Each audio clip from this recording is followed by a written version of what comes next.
ನಮಸ್ಕಾರ. ಪ್ರಜಾರಾಜ್ಯ ಕನ್ನಡ ನ್ಯೂಸ್ಗೆ ಸ್ವಾಗತ.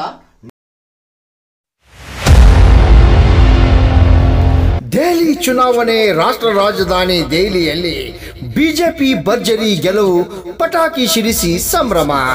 ಕೇಜ್ರಿವಾಲ್ ಸೋಲಿಗೆ ಕಾರಣ ಬಿಚ್ಚಿಟ್ಟ ಶಾಸಕ ಅಭಯ್ ಪಾಟೀಲ್. ರಾಮಗೌಡ್ ಪಾಟೀಲ್, ಪ್ರಜಾರಾಜ್ಯ ಕನ್ನಡ ನ್ಯೂಸ್, ಬೆಳಗಾವಿ.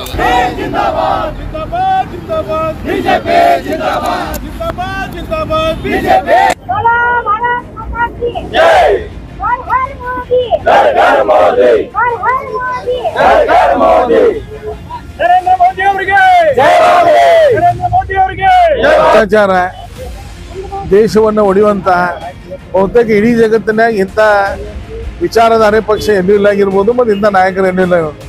ಅವ್ರನ್ನ ಮನೆಗೆ ಕಳಿಸುವಂಥ ವ್ಯವಸ್ಥೆನ ದಿಲ್ಲಿ ಜನ ಮಾಡಿದ್ದಾರೆ. ಹಿಂಗೆ ನಾನು ಅಭಿನಂದನೆ ಸಲ್ಲಿಸ್ತೀನಿ. ಎರಡನೇದು, ಕಾಂಗ್ರೆಸ್ ಅಲ್ಲಿ ತನ್ನ ಖಾತೆಯನ್ನು ತೆರಲಿಲ್ಲ. ದೇಶದ ರಾಜಧಾನಿ ಒಳಗನ್ನ ರಾಷ್ಟ್ರೀಯ ಪಕ್ಷ ಉಳಿದಿಲ್ಲ. ಹಿಂಗಾಗಿ ಅದು ಅಂತೂ ಕ್ಲೋಸ್ ಆಗ್ತದೆ. ಈಗ ಅದು ಬರುವಂಥ ದಿವಸವಾಗಿ ಪಂಜಾಬ್ ಸರ್ಕಾರನೂ ಬರ್ತದೆ, ಆಪ್ ಸರ್ಕಾರ. ಹಿಂಗಾಗಿ ಕೆಲವೇ ದಿನಗಳಲ್ಲಿ ಈ ದೇಶನಾಗ ಆಪ್ ಅನ್ನುವಂಥ ಒಂದು ಪಕ್ಷ ಐತೆ ಅನ್ನುವಂಥದ್ದು ವಾತಾವರಣ ನಿರ್ಮಾಣ ಆಗಿದೆ. ಹಿಂಗಾಗಿ ಆಪ್ ಪಕ್ಷ, ಆಪ ಅಂದರೆ ಇದು ಪಾಪ. ಏನು ಪಾಪ ಮಾಡಿದ್ರೆ ಅದರ ಪಶ್ಚಾತ್ತಾಪ ಈಗ ಆಗೋದನ್ನ. ಹಿಂಗಾಗಿ ಸರ್ವನಾಶ ಆಗಿ ಹೋಗುವಂಥ ಪಕ್ಷ ಇದು. ಇವತ್ತು ದಿಲ್ಲಿದವರು ಅದಕ್ಕೆ ನಾಂದಿ ಆಡಿದ್ದಾರೆ.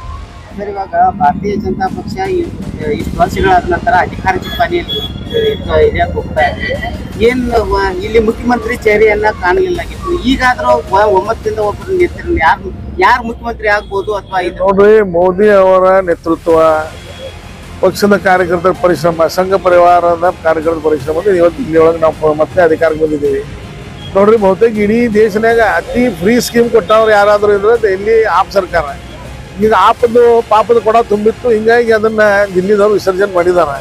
ಹಿಂಗಾಗಿ ಯಮುನಾನಾಗನ ಈಗ ಹೋಗೋದದು. ಹಿಂಗಾಗಿ ಮುಖ್ಯಮಂತ್ರಿ ಮಾಡುವಂಥದ್ದು ಬಹಳ ಸಮರ್ಥ ಅದಾರ ಅಲ್ಲಿ. ಹಿಂಗಾಗಿ ನಿಶ್ಚಿತವಾಗಿ ಮಾಡ್ತಾರೆ. ದಿಲ್ಲಿ ಜನತೆದು ಮತ್ತೊಂದು ಬೇಡಿಕೆ ಇತ್ತು, ಪೂರ್ಣ ರಾಜ್ಯತ್ವವನ್ನ ನೀಡಬೇಕಂತ. ಈಗಾದ್ರೆ ಕೇಂದ್ರದಲ್ಲೂ ನಿಮ್ಮ ಸರ್ಕಾರ ಇದೆ ಮತ್ತು ರಾಜ್ಯದಲ್ಲೂ ನಿಮ್ಮ ಸರ್ಕಾರ ಇದೆ. केंद्रीय नेतृत्व निर्णय तोगताना अದ್ರ ಬಗ್ಗೆ. दिल्लीमध्ये आज जो निर्णय आलेला आहे ते आप म्हणजे पाप, या आपचं पाप सरकारला आज दिल्लीच्या लोकांनी विसर्जन केलेलं आहे. तर जो शकुनीचं प्रतिरूप जो मुख्यमंत्री म्हणजे भ्रष्टाचाराचा कळस, त्याचबरोबर खोटं सांगायचं, देशातले देशविरोधी ताकदांना समर्थन करायचं काम या आप पार्टीने केलेलं आहे. आणि त्याला दिल्लीकरांनी आज त्यांना जागा दाखवलेलं आहे.